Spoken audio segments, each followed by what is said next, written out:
मूकं करोति वाचालं पंगुं लंघयते गिरिं यत्कृपातमहं वन्दे परमानंदमाधवम्। श्री कृष्ण की कृपा से जो गूंगे होते हैं वो भी बोलने लगते हैं, जो लंगड़े होते हैं वो पहाड़ों को भी पार कर लेते हैं। पुरुषोत्तम मास महात्म्य कथा अध्याय 2। सूत जी बोले, राजा परीक्षित के पूछने पर भगवान शुक द्वारा कथित परम पुण्यप्रद श्रीमद् भागवत सुखदेव जी के प्रसाद से सुनकर और अनंतर राजा का मोक्ष भी देखकर अब यहाँ यज्ञ करने को उद्यत ब्राह्मणों को देखने के लिए मैं आया हूँ और यहाँ यज्ञ में दीक्षा लिए हुए ब्राह्मणों का दर्शन कर मैं कृतार्थ हुआ। ऋषि बोले, हे साधो, अन्य विषय की बातों को त्याग कर भगवान कृष्ण द्वैपायन के प्रसाद से उनके मुख से जो आपने सुना है वही अपूर्व विषय। हे सुत, आप हम लोगों से कहिए।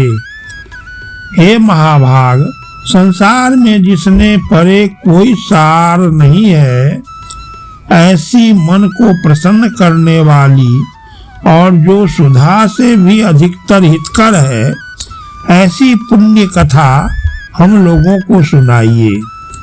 सूत जी बोले, विलोम, ब्राह्मण के चरु में क्षत्रिय का चरु मिल जाने से उत्पन्न होने पर भी मैं धन्य हूँ। जो श्रेष्ठ पुरुष भी आप लोग मुझसे पूछ रहे हैं, भगवान व्यास के मुख से जो मैंने सुना है वह यथा ज्ञान मैं कहता हूँ। एक समय नारद मुनि नर नारायण के आश्रम में गए, जो आश्रम बहुत से तपस्वियों, सिद्धों तथा देवताओं से भी युक्त है और बैर, बहेरा, आंवला, बेल, आम, अमरा, कैथ, जामुन, कदम्बादि और भी अनेक वृक्षों से सुशोभित है। भगवान विष्णु के चरणों से निकली हुई पवित्र गंगा और अलकनंदा भी जहाँ बह रही है, ऐसे नर नारायण के स्थान में श्री नारद मुनि ने जाकर उन पर ब्रह्म नारायण को, जिनका मन सदा चिंतन में लगा रहता है, जिसके जितेंद्रिय काम क्रोधादि 6 शत्रुओं को जीते हुए हैं, अत्यंत प्रभा जिनके शरीर से चमक रही है, ऐसे देवताओं के भी देव तपस्वी नारायण को साष्टांग दंडवत प्रणाम कर और हाथ जोड़कर नारद उस मुनि व्यापक प्रभु की स्तुति करने लगे। नारद जी बोले, हे देव देव, हे जगन्नाथ, हे कृपा सागर सतपते, आप सत्य व्रत हो, त्रिसत्य हो, सत्य आत्मा हो और सत्य संभव हो। हे सत्य योने, आपको नमस्कार है। मैं आपकी शरण में आया हूँ। आपका जो तप है वह संपूर्ण प्राणियों की शिक्षा के लिए और मर्यादा की स्थापना के लिए है। यदि आप तपस्या न करें तो जैसे कलयुग में एक के पाप करने से सारी पृथ्वी डूबती है, वैसे ही एक के पुण्य करने से सारे पृथ्वी तरती है। इसमें तनिक भी संशय नहीं है। पहले सतयुग आदि में जैसे एक पाप करता था तो सभी पापी हो जाते थे, ऐसी स्थिति हटाकर कलयुग में केवल कर्ता ही पापों से लिप्त होता है और यह आपके तप की स्थिति है। हे भगवान, कली में जितने प्राणी हैं सब विषयों में आसक्त हैं। स्त्री पुत्र गृह में लगा है, चित्त जिनका ऐसे प्राणियों का हित करने वाला जो हो और मेरा भी थोड़ा कल्याण हो, ऐसा विषय विचार कर केवल आप ही कहने के योग्य हैं। वही आपके मुख से सुनने की इच्छा से मैं ब्रह्मलोक से यहाँ आया हूँ। आप ही उपकार प्रिय विष्णु हैं, ऐसा वेदों में निश्चित है। इसलिए लोकोपकार के लिए कथा का सार इस समय आप सुनाइए, जिसके श्रवण मात्र से निर्भय मोक्ष प्रद को प्राप्त करते हैं। इस प्रकार नारद जी का वचन सुन भगवान ऋषि आनंद से खिलखिला उठे और भुवन को पवित्र करने वाली पुण्य कथा आरंभ की। श्री नारायण बोले, हे नारद, गोपों की स्त्रियों के मुख कमल के भ्रमर, रास के ईश्वर, रसिकों के आभरण, वृंदावन बिहारी, ब्रज के पति आदि पुरुष भगवान की पुण्य कथा को कहता हूँ, जो निमेष मात्र समय में जगत को उत्पन्न करने वाले हैं। उनके कर्मों को हे वत्स इस पृथ्वी पर कौन वर्णन कर सकता है। हे नारद मुने, आप भी भगवान के चरित्र का सरस सार जानते हैं और यह भी जानते हैं कि भगवत चरित्र वाणी द्वारा नहीं कहा जा सकता, तथापि अद्भुत पुरुषोत्तम महात्म्य आदर से कहते हैं। यह पुरुषोत्तम महात्म्य दरिद्रता और वैधव्य को नाश करने वाला, यश का दाता एवं सतपुत्र और मोक्ष को देने वाला है। अतः शीघ्र ही इसका प्रयोग करना चाहिए। नारद बोले, हे मुने, पुरुषोत्तम नामक कौन देवता हैं? उनका महात्म्य क्या है?